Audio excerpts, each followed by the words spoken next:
you so much, everyone, for joining us. We apologize again for the tech issues we were having initially, but we're so happy to see you. For those of you that we can see your faces, it is great to connect with folks always.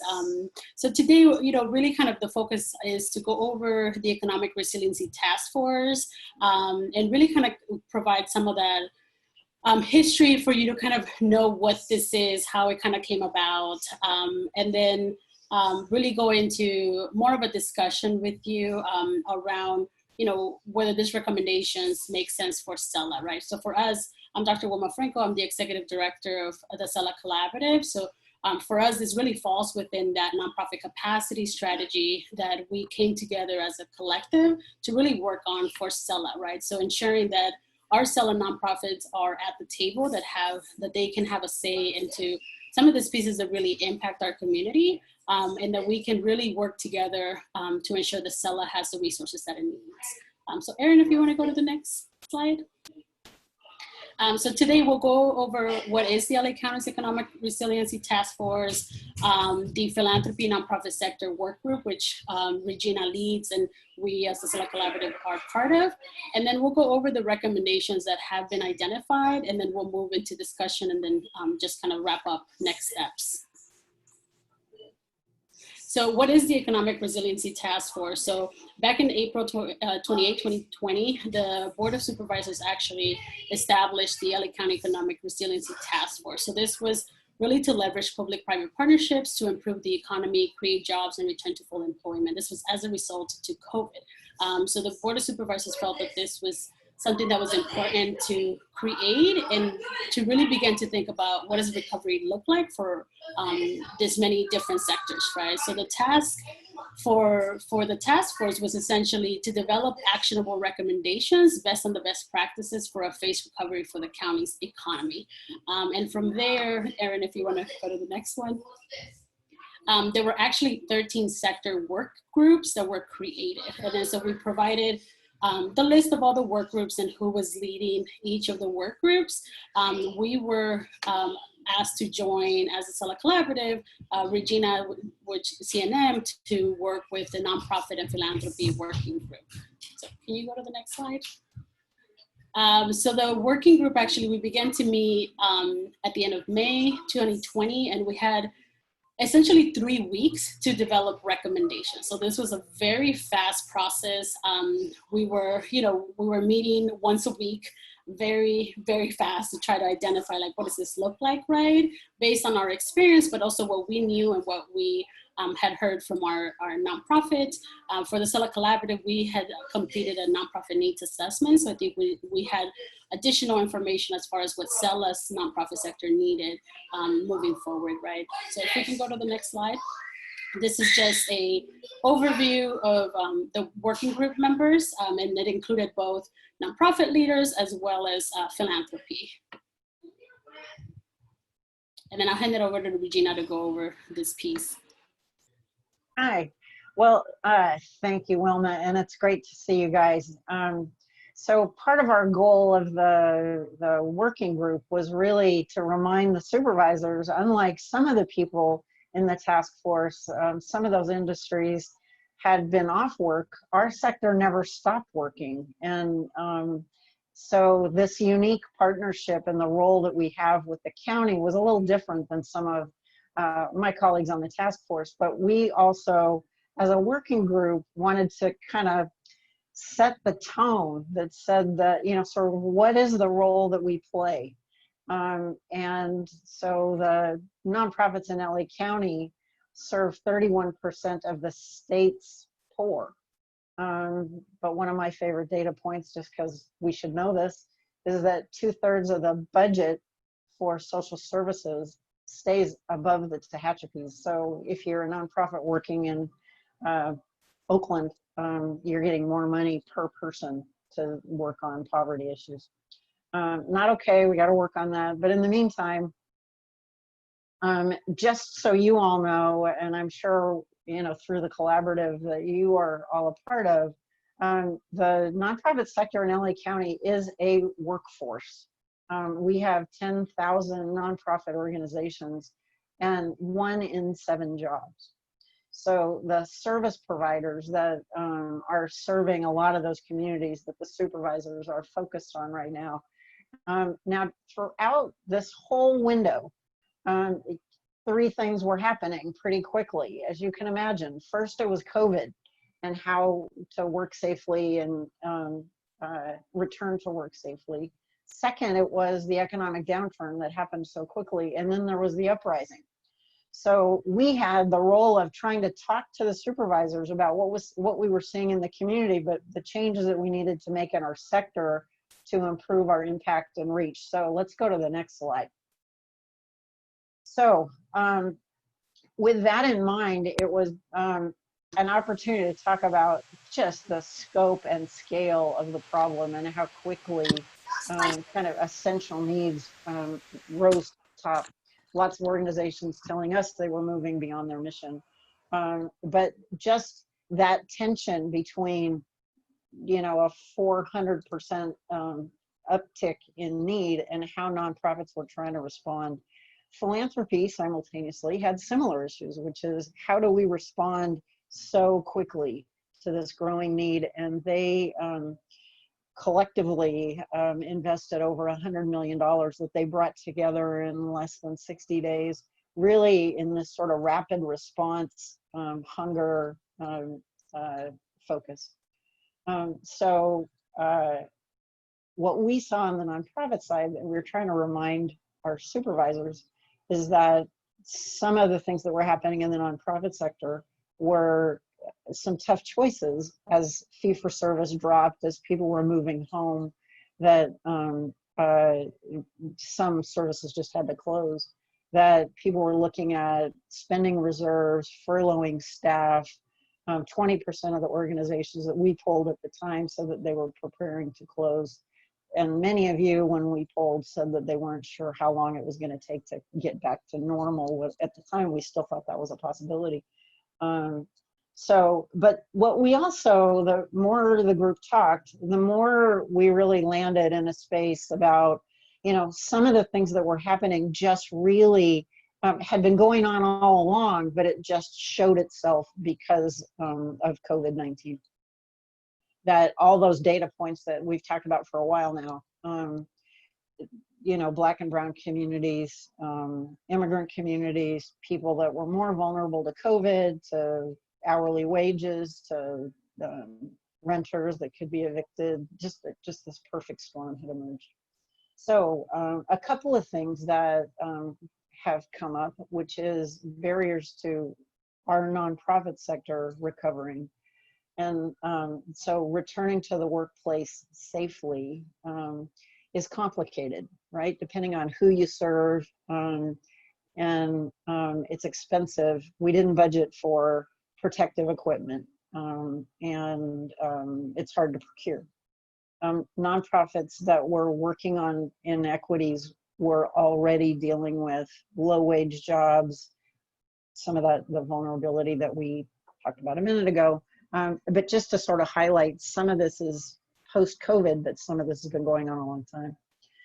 We were very worried also that the direct service organizations that were just vital to the day-to-day lives of so many people were telling us that they were even more vulnerable and that they were going to work hard, figure it out later.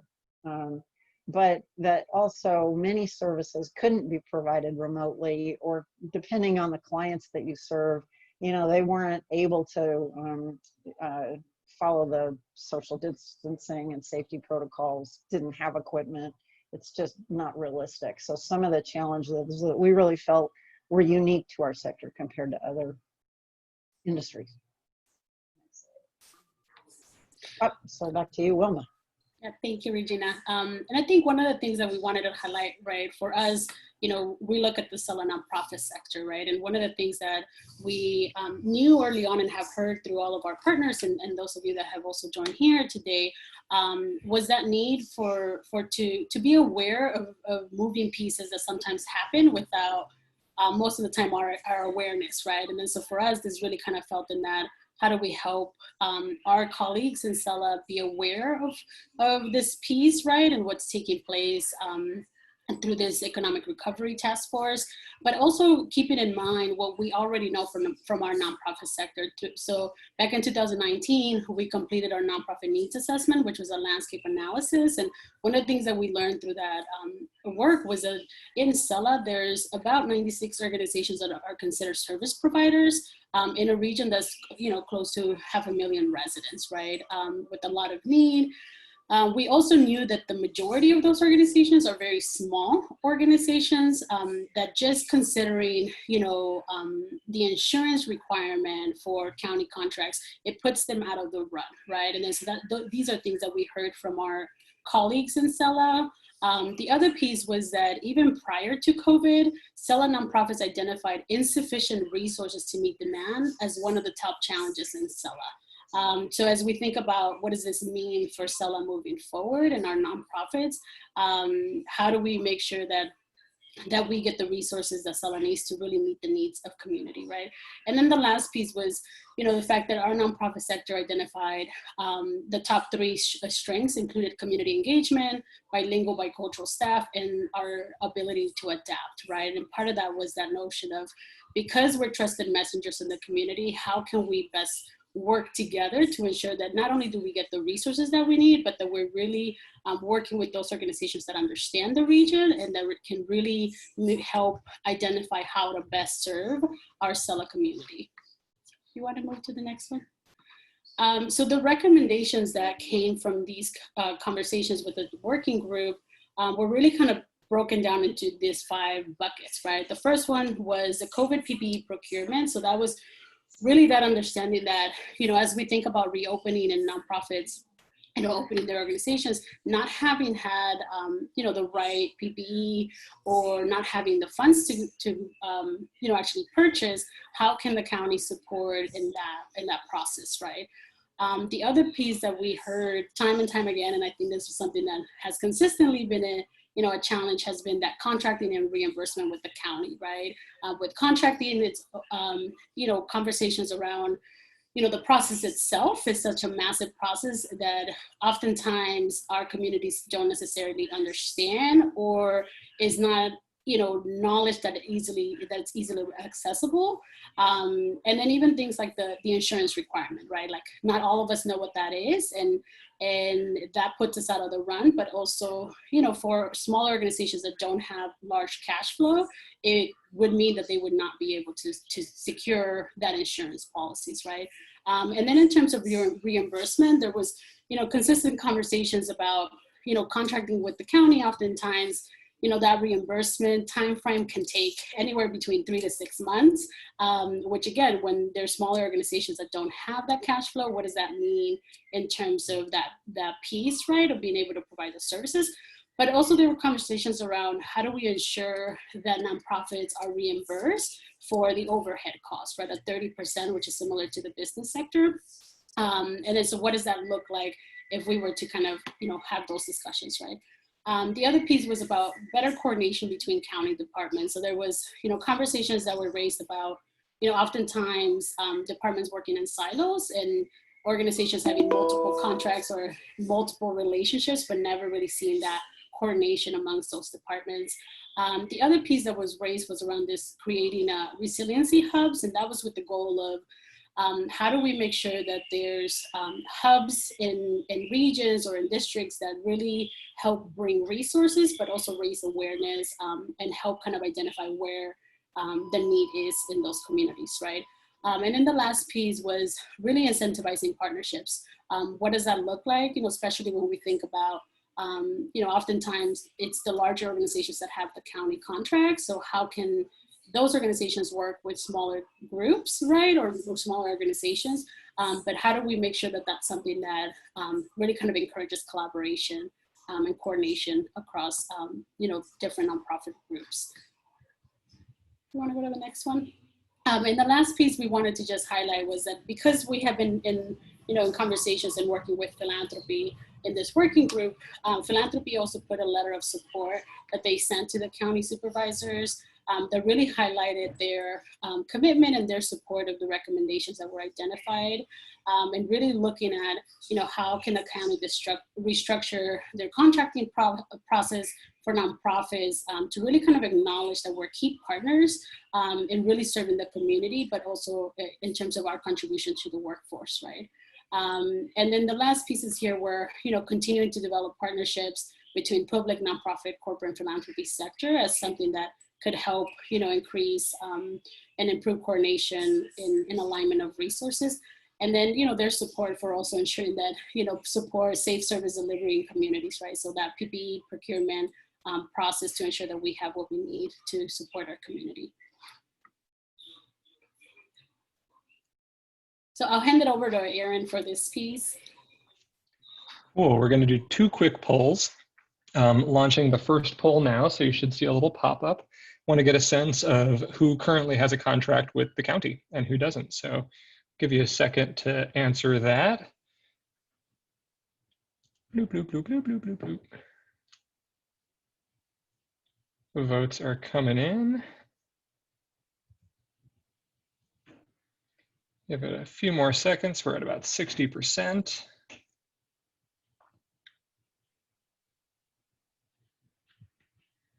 Up to 70. Just missing the votes of a few more people. And we'll close this and share the poll.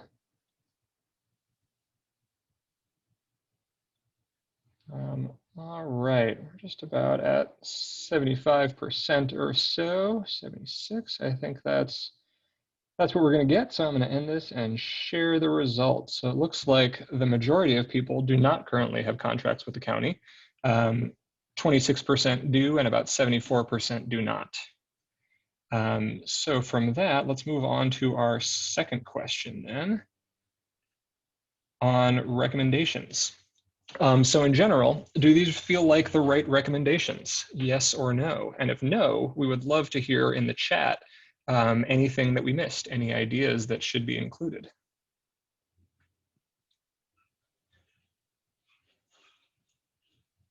Give everyone a few more seconds. Votes are coming in.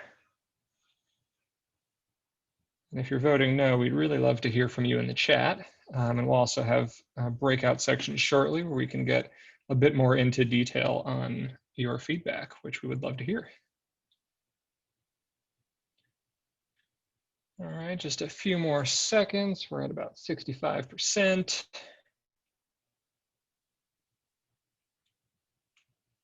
All right, gonna close that here then with decent amount of votes. Seems like the majority of people think yes, 86%. These feel like the right recommendations, and about 15% said no. And looks like we got a few things in the chat.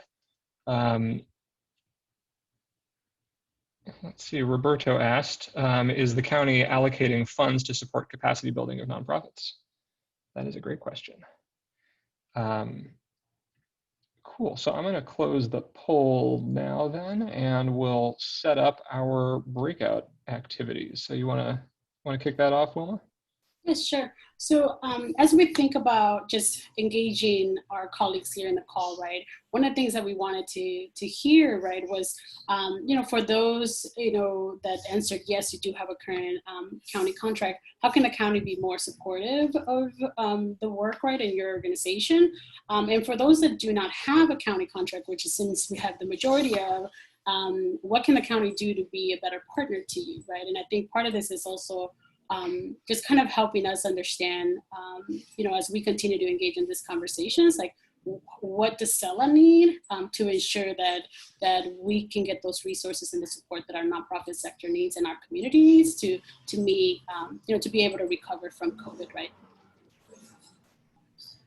So now Aaron will break us into groups, and then we'll make some time at the end to come back and just share with each other. Awesome. So just about ready to send us all into rooms, but first I put a link into the chat. So the way this is going to work is that we've got one big Google document that we're all going to use. So depending on whatever breakout room you get put into, just navigate down in the Google Doc and find your room number. And then that's a place where you can take notes and answer these questions that are listed on the slides here. And then that document becomes really useful for us on the task force to be able to share that information back with everybody else on the task force and with the supervisors. So I'm going to stop sharing my screen. In a minute, I'm going to click the open breakout rooms, and you'll all be put into rooms of 4 or 5 people or so. Feel free to shoot me a message if you have any technical difficulties or if nobody in your room is there or anything like that. But otherwise, we'll be in rooms for 15 minutes and would love as much feedback as you're willing to share. And then we will come back and regroup with everyone and see what we learned. All right, I'm going to click the button and I'll see everybody in 15 minutes then. All right, Wilma, Regina, do you want to kick us off and tell us how your groups were? What you guys talked about? Yeah, sure. Regina, you want to go? Sure. You know, we were talking about a couple of things that, Wilma, I think you're going to appreciate this, because kudos to Sella for being the anchor store in this very busy community. So a couple of things. The idea of the capacity of nonprofit organizations to engage in the political process, to have opportunities to partner with some of the bigger organizations that might mean that, given how much the county expects in terms of deliverables and record keeping and data, that maybe some of the bigger entities could be those anchors, and then subcontract with smaller organizations, so that smaller organizations don't have to take on all those responsibilities, but still get some of the work, you know, support the work in communities. So, and then talking about sort of the COCO model and the Liberty Hill model, where it's really investing in developing leadership skills, and where the county might play a role in investing in capacity, but maybe even to provide some technical support, so that some of the data systems stuff that the county requires as part of their contracts could be handled by county staff instead of nonprofit staff. So I love it. They're pushing the envelope a bit. So thanks to my team. Awesome, that's great. Anyone else want to join? I know we've done a lot of talking, so I want to hear from you. Yeah, I can share what we discussed in our work group. And one of the things, a recommendation was, how can the county, is the county using an equity lens to the distribution of funds? Because I think they typically funds by supervisorial district or by SPAs, but the SPAs are so huge, right? I was looking at Sella. Sella is, along with East LA, along with this, you know, it's a huge area. And sometimes, as long as you fund one CBO, which might be typically be East LA, which in the county is either South LA or East LA, right? Those are the go-to regions and communities, just because there's a huge infrastructure or metro downtown LA, right? So it's, how can all of the county departments start looking at their own procurements and start embodying more of a, using an equity lens to see where the funds are going? That's something that was recommended. Also, can they incorporate, which I think is probably one of those, it may be aligned with the resiliency hubs that it was recommended, in terms of the county, every time there's a release of funds or a funding opportunity, can they go into communities, the various communities across the county, to ensure that the CBOs in those communities have the information, have the, have all the information that they need to apply, because sometimes the county might just post it on the website, and many nonprofits in some regions might not be aware of where to go, how to get that information. Also, just on how can the county be allocate resources to strengthen the nonprofit sector in those communities. There was a lack of, in the Southeast, I think Wilma, you mentioned, right? There is a lot of, or at least the narrative, there's a lack of nonprofits in that community. And I think has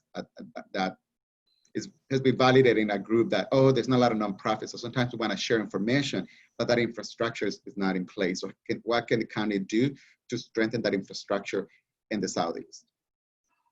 And that could be through capacity building, on how to become a nonprofit, how to also around recommendation on capacity building. I mean, a big piece of this PPE procurement is nonprofits is trying to adapt, right, to a new way of delivering services to families virtually. So it's how can the county provide capacity building, not just to the leadership of those nonprofits, but just to the organization as a whole, but also to the leaders to adapt to the new changes, right? If your fundraising is around putting galas and events, but that's no longer doable, how do you adapt as an organization and shift to go on a different route and how you fundraise? I mean, that requires a skill set, and I think the county can be a better partner in either allocating the resources or partnering with other funders to support the leadership of those nonprofits. Thank you, Roberto, for that. That's great. And thank you for those that have been posted. I know I see the comments here. So we will make sure that we pull all the comments and resources that are being shared, and we'll share it out with everyone that joined the call and registered. I am looking at the time here. It's 12:28, so we want to be respectful of your time. I know we had tech issues on our end, but we still want to end on time. So I'll hand it off to you, Regina, if you want to finish, wrap up the conversation. Sure. Well, first of all, just thank you to you guys. You know, we have been so looking forward to getting some feedback from people on the ground doing the work about if we're on the right track, if we're asking the right questions, and if there's some ways to sort of round out this story. So a couple of things that are coming up next. The governor's budget, as some of you know, kind of predicts that things are going to get harder before they get better, which means that the county has some hard decisions to make, which is why we want to help them make smart choices. So we are going to continue to do these focus groups. So if there are people around the region, if there are colleagues that you feel would want to know more or participate in a focus group, just let us know. We'll keep you posted. We're going to keep working on refining these recommendations, because these are only helpful if they become policy language changes that the supervisors can actually use. So we're working on that right now. But lastly, we have a letter that we are hoping, Wilma had mentioned the letter that 42 foundations signed that went to the Board of Supervisors at the end of last month. We just crafted a letter for nonprofits to sign on that basically promotes those kind of 4 categories that we talked about around contracting, around reimbursement rates, around access, getting into the most vulnerable neighborhoods with those public dollars, and also around, you know, returning to work safely. So we are hoping that you will sign on to that letter, and so that the supervisors see that this is something that the nonprofit community feels will improve our impact and our reach if they act quickly to start to address some of the barriers for getting our work done. So really excited to have you take a look at that. I know that Aaron just put the link in the chat. So we hope that you sign on. We hope that you invite others, and just know that we want to hear from you. So if you get ideas later, feel free to email us. We want to keep asking questions about, you know, where we can be a voice to help the supervisors, help all of us. We know that there's plenty to do out there, and want to be really clear about ways that they can start to make some changes. So thank you for spending the time. And as always, Aaron will remind you that we have programs at CNM that are free around leadership, and Roberto, just so you know, around moving to virtual fundraising events. So we know there's lots of transitions that are happening as you guys are trying to get work done. So look forward to hearing from you as you take a look at the letter, and if there's anything we can do on the working group side. Wilma is always going to be available to you. Oh, Wilma. but we've loved partnering. We're really glad we could have this time together today. Thank you for joining See us. ya. Awesome. Bye, Thank you everyone. all.